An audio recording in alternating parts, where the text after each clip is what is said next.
Advanced Jewelry Supplies. Welcome to Soldering Made Easy Video 2. Today we are going to make a version of this dapped or curved piece. As you can see that it curves at the top, slightly recessed in the back. To make this piece you will need florist foam,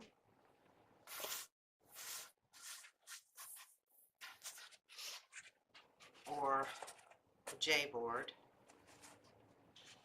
along with some clay.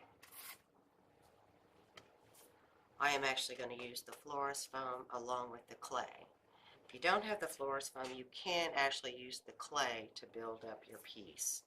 What we're doing is we're making a little recess here, which you can do it. I'm actually using a dapping tool to make my indentation, but you can use a golf ball or some other round object to make your recess. What I'm going to do is I am going to line the J board or the florist foam with the dough so I can lay my pieces inside of it.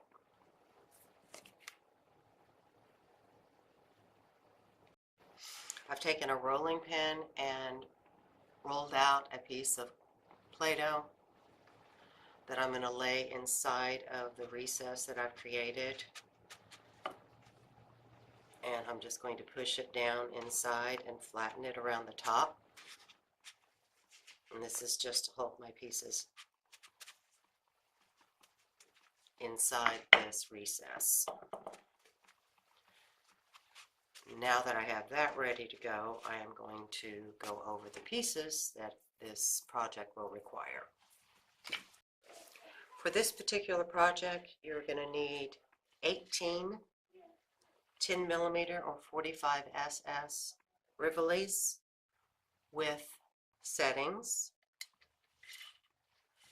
and you will need 12 15x7 Navettes with settings, and I am using an 8mm 16 gauge jump ring.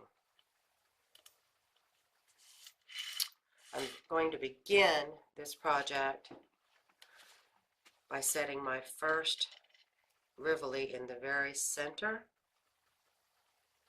of the clay, the recessed area of the clay, and I'm going to work my way around that. As you can see, I have all of my round pieces, which I am using for the dapped portion, in place. You want to get a smooth line along here. You may have a tendency to try and push the settings down into these little grooves that are made by the other round pieces, but if you do that, you will not have a smooth line along this edge, so you want to bring them up a little bit. But you need to make sure that you do have some pieces that are very close together, like this piece and this piece and this piece. Those are the places that you will be soldering the different levels together.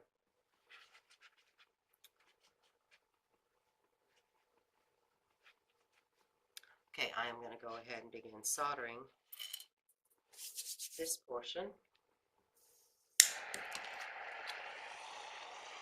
Just going to apply my heat and touch it with the solder.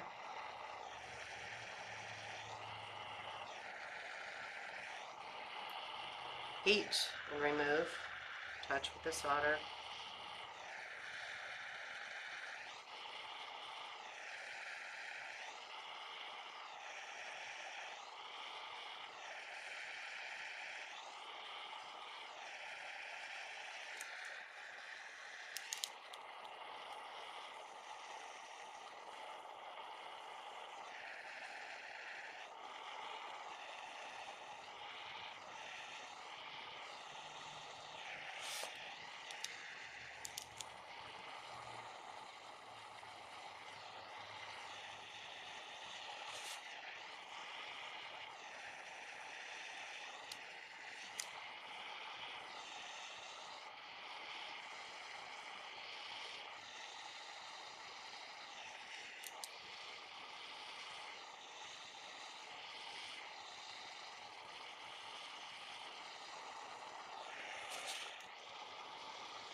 you will notice that not all of the pieces are soldered together.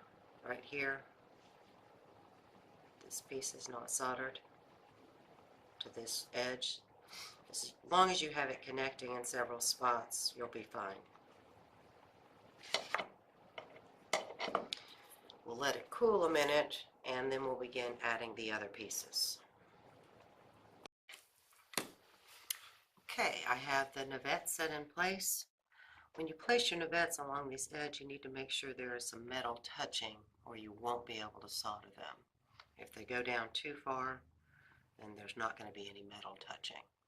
So I am going to go ahead and solder this part.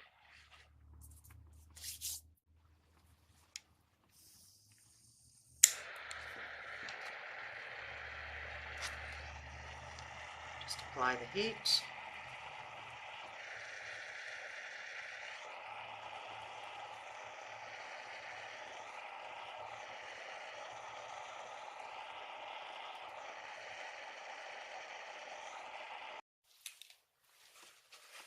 Now that I have the Navette soldered, I am going to go in and add jump rings to each side, here and here.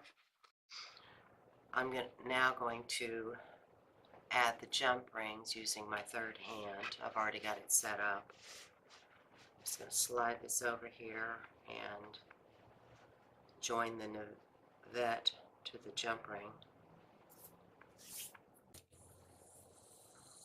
Just going to heat up the area.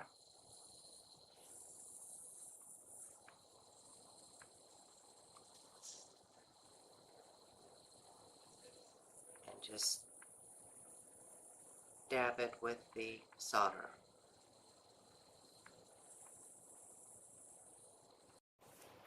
Now that this is cooled, I'm going to add a jump ring to the other side. This one's pretty solid. Just going to place a jump ring inside the third hand, the jaws of the third hand.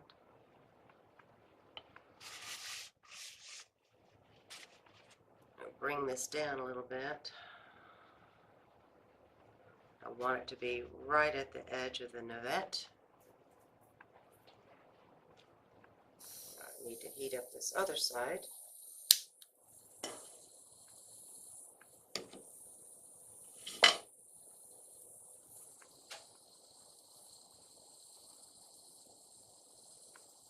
Get it good and hot, and then I'm just going to dab it with the solder.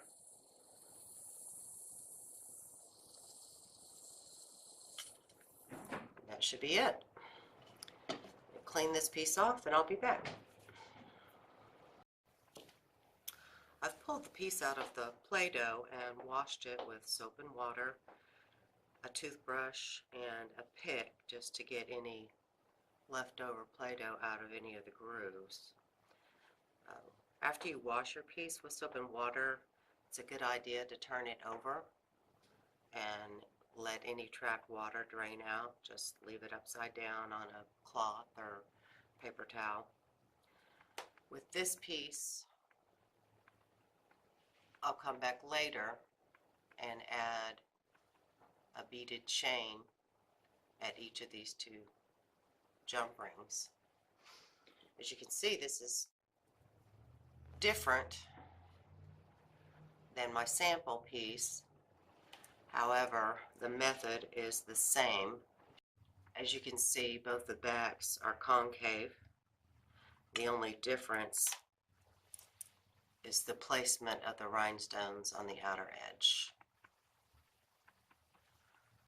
That's it for video 2, Soldering Made Easy. Thanks for watching. Watch for our next video where we will be taking dapped pieces and making them into a full round.